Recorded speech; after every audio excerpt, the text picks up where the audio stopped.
Bisnes untuk yang penat makan gaji. Video ni Fiza buat khas untuk korang yang teringin buat income kedua secara part time. Walaupun korang penat bekerja 9 hingga 5 petang, tapi tak mustahil tau boleh buat bisnes ni secara part time. 2 jam sehari, income 5 angka setiap bulan. Wow. Kita teknik special, orang datang cari kita.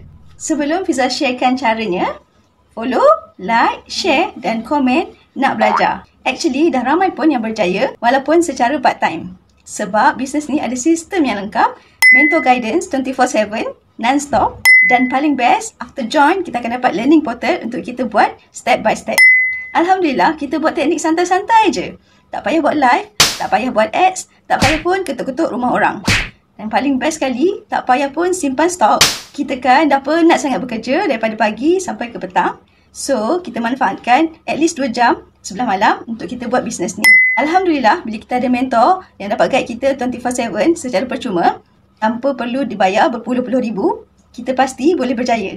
Kita belajar teknik advance, teknik SEO, orang datang cari kita. Betul-betul nak belajar dengan Fiza? Fiza akan guide korang sampai jadi tau.